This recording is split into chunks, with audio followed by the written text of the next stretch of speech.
Whitehall, 1212, quickly. This is Scotland Yard. For the first time, Scotland Yard opens its secret files to bring you the authentic, true stories of some of its most celebrated cases. These are accurate records drawn from these files by special permission of Sir Harold Scott, Commissioner of Scotland Yard. They're true in every respect, except the names of the participants, which, for obvious reasons, have been changed. The research has been done by Mr. Percy Hoskins, chief crime reporter for the London Daily Express. And the stories for radio are written and directed by Wyllis Cooper.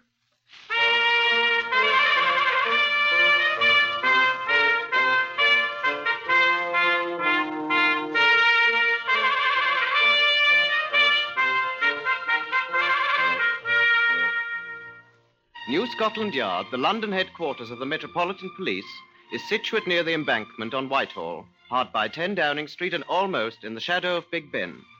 Here also is the headquarters of the CID, the Criminal Investigation Department, the body of men whose exploits for more than 100 years have made the name Scotland Yard synonymous with the brilliant detection of crime and unrelenting pursuit of the criminal, and the presentation of the painstakingly acquired evidence that assures his eventual punishment. On the lower ground floor of New Scotland Yard is the famous Black Museum, whose present custodian is Chief Superintendent James Davidson, a Scotland Yard veteran. Behind this door... Good afternoon. This Black Museum of ours is rather unique. Everything in it was at one time connected with the successful solution of a crime, or was closely involved in the crime itself. We possess an imposing collection of lethal weapons here, each carefully docketed to indicate its origin. Here are half-empty bottles of almost every poison known to man, together with a statement of particulars concerning its use. Here are the blood-stained garments on which the solution of a crime of violence depended. Among the Black Museum's relics are disguises used by famous criminals, death masks of notorious men and women whose ends Scotland Yard encompassed, and a great many other more gruesome mementos of man's inhumanity to man. Among the exhibits are others seemingly incongruous objects that in their time served well in the undoing of desperate criminals.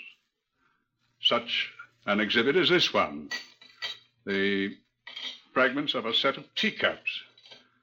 This collection of shards was the first step in the solution of a frightful crime which occurred during the Blitz of July 1940. Yes, sir? Will you please bring me file number 302 MR 651, Constable? 302 MR 651, sir? Yes, sir. One, sir. In July 1940, the Battle of Britain was at its height. The Luftwaffe hits us at all hours, and from advanced defense fields of the RAF, the weary Spitfires rose day and night to do battle. Thousands of British people died in Britain as a result of enemy action. But in the midst of the very present war, murder went on as usual. Chief Superintendent Peter Carruth received a telephone call at Scotland Yard on the morning of the 3rd of July, a Wednesday. File 302 MR 651, sir. Thank you. The call was from Chief Constable at Matfield, a Kentish village near Tunbridge. The Chief Constable reported the finding of the bodies of 3 women shot to death and requested the assistance of the CID. The services of Scotland Yard are available to the provincial police at all times if requested. The Home Office assuming all expenses if the request is made within 24 hours of the discovery of the crime. At their own expense if we're called in after that. Chief Superintendent Carruth was gratified that the request came at the very beginning of the case, and he drove to Matfield at once with a medical examiner from the Home Office and Detective Sergeant Small, also Scotland Yard. They were met at the scene of the crime by Matfield Chief Constable Thomas Bennett. It's good of you to come so quickly, all of you. It's all quite beyond us here, sir. What with the Blitz and all? I'm sure. I had a bad time. Having it, sir. Yes, I've no doubt. Those ours, Mr. Bennett. Spitfires. Jerry must be up again. Well, here's what happened. In the house, there's Miss Evans, the servant. Is she dead? 2 holes in her head. Yeah. Place all ransacked. All tore up. Where are the others? Mrs. Ames and her daughter Jessica's lying down there in the orchard. Also shot. Yes, I see. Where do you want to start, sir? A house, I think, first. Yeah. Well, come in then, sir. Gentlemen. Thank you. Very much. Thank you. They've lived here in Matfield a long time. Have they, Bennett? Miss Evans, the servant, has always lived here. Mrs. Ames and her daughter moved here a year ago. Mrs. Ames a widow? No. Estranged from her husband, though they're quite friendly. He lives at Pittington. Oh, yes, I know. I've been there. Owns a farm. Does he know about this? My station sergeant telephoned him this morning, sir. He was in London, but he'll be home this evening. Shall I go first, sir? She's lying right by the door, and you might trip over her. By all means. You mind your eye there, Small? These is the gentleman from Scotland Yard, Constable. Yes, sir. This is her. Miss Margaret Evans, sir. Age 61. Servant. Living in. Oh. See what you can find out, Bernard. Right you are. Small, get started looking for fingerprints. Yes, sir. Place has really been ransacked, hasn't it? Uh-huh. What's missing? Haven't checked yet, sir. Haven't touched anything. Good. Well, not much chance of finding out if anything is gone, though. Everybody that lived here is dead. I'd like to see the others. Right, sir. If you'll come with me. Oh, what's that over there? Tea things? Yes, sir. Looks as if she dropped the tray when she saw the murderer. Have a look at them, too, Small. All right, sir. Down this part, sir. The orchard, that's where they are. Mrs. Ames? And her daughter, Jessica. They have many visitors? Very few, sir. And the place is back from the road, hidden a bit by the roses. Hard to tell they do have. Here she is. This is the daughter, I suppose. Right, sir. Her mother's over there, off the path. Daughter was running away toward the house. Mother was facing the other way. Shot in the back, too. Aye. Found anything here in the grass? Cartridge cases, anything? No, sir. We did find this glove, though, sir. Sorry, I had it in my pocket. Almost forgot it. Oh, woman's glove. Size 6, I'd say. Hogskin. Shops sell thousands a week. Left hand. Whose is it? Isn't Mrs. Ames, sir. Too small. Or Miss Jessica's either. Too large, I'd say, wouldn't you? Yeah. Yes, I think so. Maybe the murderer, sir. We'll see. All you found? Or so far, sir. Where was the glove? Oh, over there, sir. I marked the spot with those 2 sticks. Alongside the mother's body? Yes, sir. Well, as soon as Bernard's examined the bodies, I think you'd better have all this grass scythed down and see if you can find anything else. Cartridge case or anything. Right, sir. Shall we walk back to the house? Yes, sir. Good hunting, lad. Beg your pardon? Talking to the fighter chap up there. Hope he shoots some Jerry's bloody ears off. He probably will. Got a son in the RAF, flight sergeant in the Coastal Command. Good man. 19 years old. When I was 19, I was a farm man for good old Uncle Tom Cobley. Wonder if they've found anything yet in there, sir. We'll see. Oh, here's Bernard. Anything yet? Well, I want to see the other bodies first. Discovered a little so far.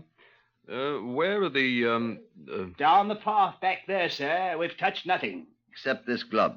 Oh, is this one of theirs? Wrong size. All right. You can remove the bodies as soon as I finish, Chief Constable. Yes, sir. I'll have the van here at once. See to it, please. Yes, sir. What are you doing, Small? I'm trying to fit these cups together, sir. Well, what about fingerprints? I wanted you... I found a good many, sir. They all check with hers. How did you know they were hers? Oh, I took hers. I wish live people's were as easy to take. No others? Well, I'm not sure yet, sir. As soon as I get the others down there, I'll make a very thorough check. These cups and saucers. She dropped them when she saw the murderer, probably. Yes, quite. But why should there be 4 cups, sir? 4? One for the mother, one for the daughter, one for the maid. For Miss her? Evans was more a companion than a servant, sir. Here in Matfield, we... Yes. And one for the murderer. Why, they must have known the murderer. People don't usually offer a cup of tea to a perfect stranger. You could make up a list of their friends, Chief Constable, They and had then... very few friends, sir. Kind of standoffish like they was, and the parson, the grocer, postmistress, Martin, a real close friend, so to speak. Make up a list and check where they all were yesterday. Yes, sir. What about this estranged husband of Mrs. Ames? Would he have a motive? Oh, I don't think so, sir. He used to come visit her, I know, but... Oh, he did, eh? And he's in London now, you said. I went down yesterday morning, they said, sir. Where does he live, did you say? Piddington, sir, near Oxford. You take over, Sergeant Small, you and Mr. Bernard. I'll call you from Piddington.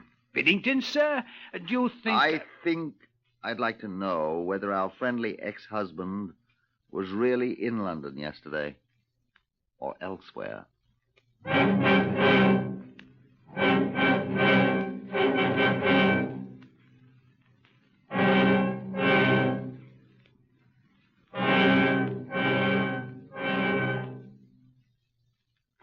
At Piddington that afternoon, 70 miles away from Matfield, Jem Davies, the man of all work, explained to Chief Superintendent Carruth that John Ames had not yet returned from London. Miss Viola Masterson, the manager of the Ames farm, however, was at home, recovering from an accident. Carruth spoke to her in her sitting room. Her left arm was in bandages, and she was obviously in slight pain. Carruth sympathized with her. I'm so sorry to disturb you, Miss Masterson. It's quite all right. I'll be up and about in a day or so. It pains a little, though, now. I suppose you've heard about the former Mrs. Ames and her daughter? I'm so dreadfully sorry. I knew them slightly, you know. Oh, did you? I'd have gone over to Matfield if I hadn't been so stupid as to fall off my bicycle and injure my arm. I'm afraid I'm not a very good cyclist. Oh, do you have any clues as to the... Murderer? Very few at the moment. Very few, I'm afraid. Oh, what a pity. Mr. Ames went to London yesterday. Yes, he was probably in London while his former wife and daughter were murdered. He often stops in to see them on his way. If he'd stopped there yesterday, he might have prevented it. Yes. I suppose he can account for his movements yesterday. I'm quite sure he can, Superintendent. I expect him at any moment. You were here at the farm all day. I rode about the farm all day on my bicycle until I had the accident. Ah. I'm sure Jemmy Davis can confirm that. And the bicycle is still where I left it, where I fell off, unless Jemmy's brought it back. I see. By the way, have you ever seen this glove before? Let me see it. No, I'm afraid not. Did it belong to... We're not quite sure. Well, it's not mine. Much too big for me, I'm sure, Superintendent. You've never seen it before? Never. Thank you, Miss Masterson. Is that all you wanted? Aren't you going to wait for Mr. Ames? Oh, I don't like to disturb you, Miss Masterson. I'll wait out there with Jemmy. It is Jemmy, isn't it? By all means, talk to Jemmy. I'm sure he'll confirm everything I've said. Good day, Miss Masterson. You know where to find Jemmy? He was sitting alongside the stable door cleaning a shotgun when I last saw him. Jemmy Davis was a simple-minded man. He didn't realize that he was talking much too freely to the friendly Scotland Yard man. Well, it'd be a terrible thing, I expect, but I don't shed no tears for him. I didn't like her nor her daughter neither. Hated them? It been none of my business, sir. But now, Mr. Ames, he be a real fine man. And she treated him awful bad. How? Dog in the manger. Kicks him out, she does. And then when he finally meets a woman he loves, and that woman loving him, she won't give him no divorce. You seem to know a lot about Mr. Ames' affairs, Jemmy. Him and me, we be just like that. I'd do anything for that man. Her, too, for that matter. Who? Miss Masterson. There. Well, that's pretty clean, ain't it? Let's see. Clean as I'd ever want a gun to be. Had it for years. Old-fashioned, like me. But she be a good shotgun. He uses it all the time for rabbits. Mr. Ames? Well, buys his own shells, too. Miss Masterson, she's scared of it. Tried to teach her how to shoot it. But she was scared. Hey, you couldn't kill a person with this here gun, I says to her. Not unless you got up real close. Funny thing, though. She shot a rabbit with it yesterday. You know, it made her so sick at her stomach when she shot the poor little fella. Never again, she says to me. Did you see the rabbit, Jemmy? Well, what were left of it, she were too close. Well, not worth bringing back to cook. You know, I think that's why she fell off her bicycle thinking about it. Where did she fall?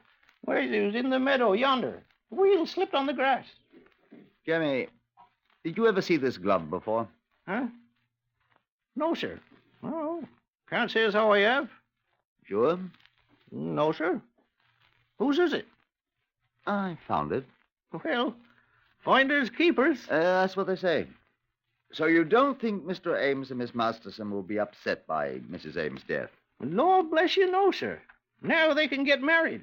Well, that dog in the manger wife of his. Oh, he must have been the last one to see her alive.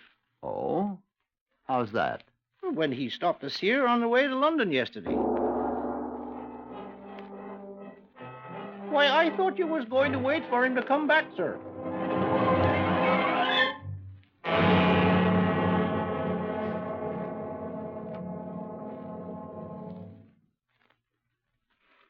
Chief Superintendent Caruth hurried to the local police station, where he put through a trunk telephone call to Matfield. Detective Sergeant Small, the Scotland Yard man, answered the telephone at the murder house. Small here. Small, I want you to check at once on something. Yes, sir. I want you to make the most diligent inquiries. Get that chief constable there to inquire of every person in Matfield, if necessary, at once, to discover if this man Ames was seen in Matfield yesterday. You got that? He was seen, sir. He was? The postman, sir. We've been making inquiries all over the village of Mrs. Ames' known friends, and we've come across several curious things, sir. Well? Well, the postman observed Mr. Ames walking toward this house yesterday afternoon. He's sure? He positively identified him, sir. Known him for years. Spoke to him, called him by name, and Ames replied. What else? He was carrying a shotgun, sir. Oh. I discovered here that he intended to visit them. But the gun... Well, looks as if he's our man, doesn't it? What else did you discover? Well, there's a bicycle belonging to Mrs. Ames is missing. Oh? And the porter at the railway station reports a strange woman carrying a parcel arrived in town yesterday, but so far we have been unable to trace her. Now, the local police have picked up a deserter from an army camp near here. He's being questioned now. Then a lorry driver for the gas company at Oxford reports picking up a woman on the highway near here yesterday afternoon. She was wearing one glove. Oh? Now, he thinks her bare hand was scratched and bleeding. Yes? She explained she'd fallen off her bicycle and was trying to catch a train. He took her to the railway station.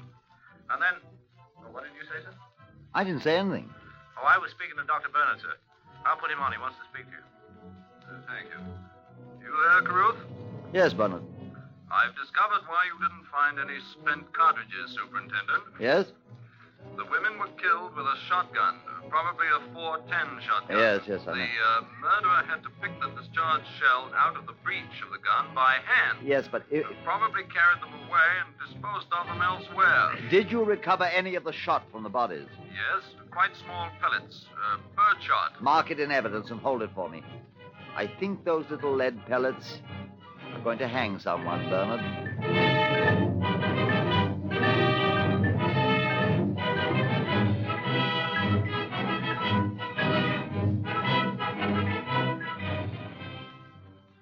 Back at the Piddington farm, Chief Inspector Caruth found that Ames had returned in his absence. Jemmy, the garrulous man of all work, was just leaving. He was going to fetch Miss Masterson's abandoned bicycle, he I'll said. be going out to fetch Miss Masterson's bicycle, sir. Look here, Jemmy. Would you like a £0.50? What for? That rabbit Miss Masterson shot. Is it near where she left the bicycle? Oh, furlong or two, sir. Fetch it back for me. What for, sir? Well, it ain't fit to eat. She were too close. Oh. I've a fancy to see how that gun of yours works, Jim. Oh, that old gun of mine? She be a very good gun, sir. Show me. Here. Well... Good man. Now, is Mr. Ames in the house? Aye, sir. No, I'll fetch the rabbit and show you. But the poor thing will be all full of birdshot, sir. That'll be all right, Jemmy. I'm very interested in birdshot.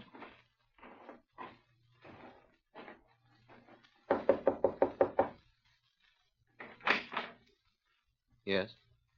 I'm Chief Superintendent Carruth of Scotland Yard. You're John Ames, hmm? Yes. Now, you're the gentleman who was here this afternoon.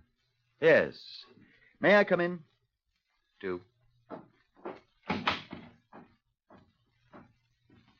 You've come about the murder of my wife and daughter. Yes. I'm sorry, Mr. Carruth, you said? Yes. I cannot pretend any great grief, although I am shocked at the tragic. May I sit down? I spoke to Miss Masterson, your manager, this afternoon. She said you were here. Perhaps if Miss Masterson is strong enough... Here I am. Oh, sit down, my dear. Please, sit down. Don't hurt my hand, John. I'm all right. Well, sir?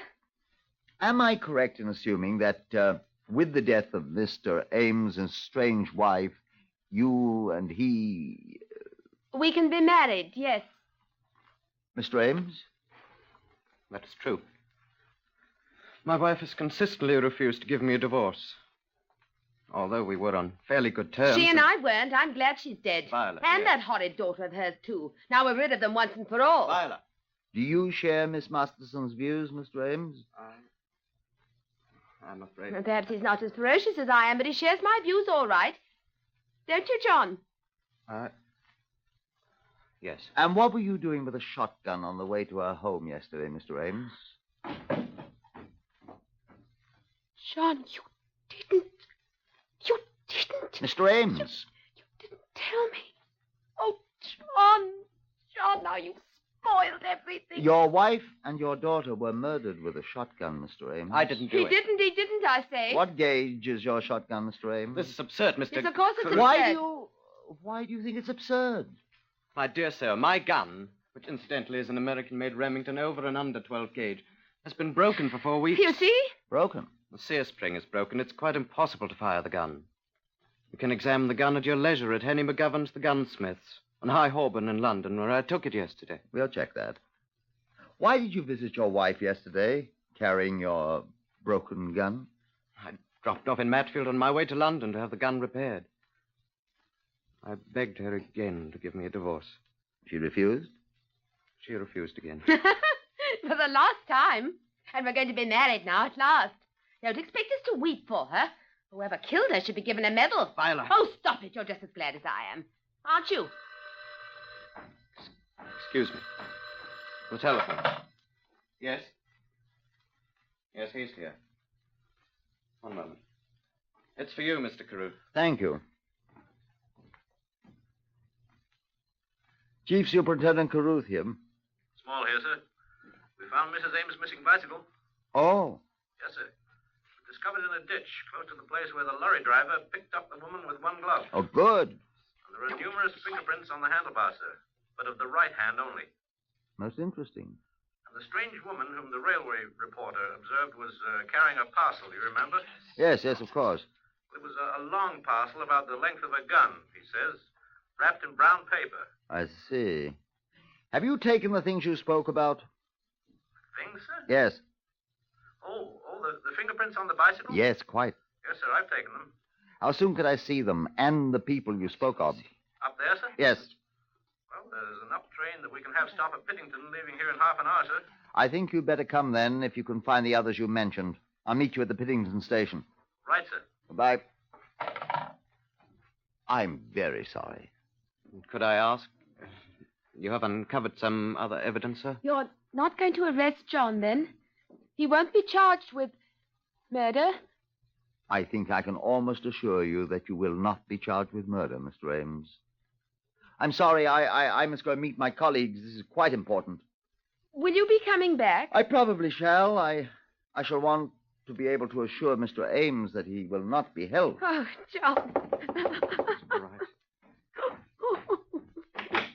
Is the Scotland Yard man still here, Mr. Ames? Why, I'm here, Jemmy. Well, I fetched you the dead rabbit, sir, with your half-crown's worth of birdshot.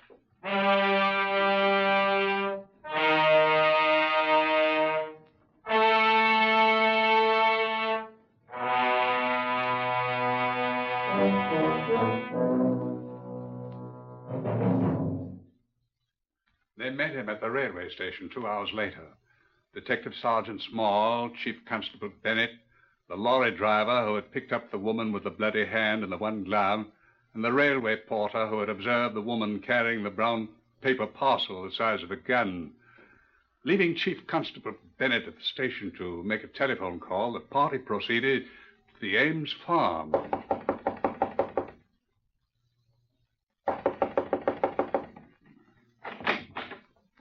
Oh. Good evening, Mr. Carruth. May we come in, please? Why, this is quite a delegation. May we come in, please? Why, I suppose. Do come in, although. Thank you. Where's Miss Masterson? Viola? Yes, dear. Why, what... Miss Masterson, do you recognize any of these people? Why, no, of course not. Patterson, do you recognize this woman? She's the lady in blue slacks that picked up my lorry on the road to Matfield yesterday. The lady that said she fell off her bike. Her hand was all bloody and she had one glove on. Like this one? Yes, sir. Exactly like that. O'Connor, Yes, sir? have you ever seen this lady before? I seen her yesterday, sir. Getting off the 12:06 train that passes through Piddington before it gets to Batfield. She was wearing blue slacks and carried a brown paper parcel about the size of a gun, sir. Now, look here, what's the meaning of all this? Come in. Well, Bennett. Just like you thought, sir. I telephoned the doctor who treated Miss Masterson, and he informs me that he treated her left hand for multiple lacerations, removing particles of road gravel and stains of tarvia from the palm. Miss Masterson, there is no gravel or tarvia at the meadow. Thank you.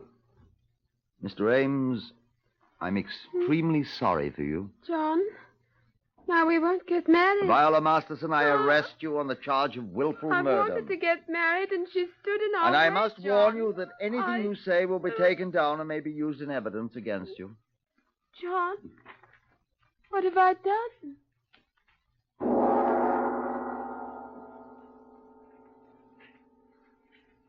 The evidence adduced by Chief Superintendent Carruth, the identifications by the lorry driver and the railway porter, the shotgun pellets which proved identical with those Miss Masterson had fired into the unfortunate rabbit, the glove which was identified as hers by the store which had sold it to her, the gravel from the road in her wounded hand, and the motive, which was all too plain, proved sufficient evidence to convict Viola Masterson of the murders of Mrs. Ames and her daughter, and of the servant, Margaret Evans, who provided the first cue, the fourth cup. Miss Masterson had determined to murder the servant to eliminate the only witness to the murder of the others. In a trial marked with frequent air raid alarms caused by an enemy whose depredations could not prevent murder from going on as usual, she was found criminally insane and is now imprisoned in the asylum at Broadmoor. John Ames was tried as an accomplice, but acquitted. He joined the 1st Battalion of the Buffs and was reported missing in action in the Italian campaign.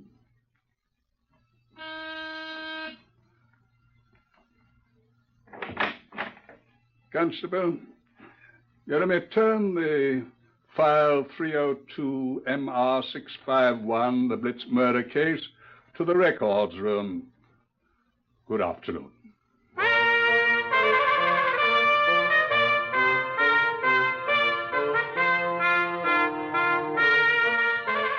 You've just heard the first case in the series Whitehall 1212, drawn from the official files of Scotland Yard by permission of Commissioner Sir Harold Scott.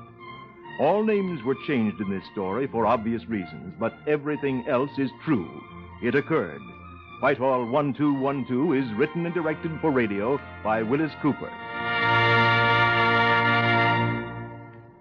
Next, listen for Tales of the Texas Rangers on NBC.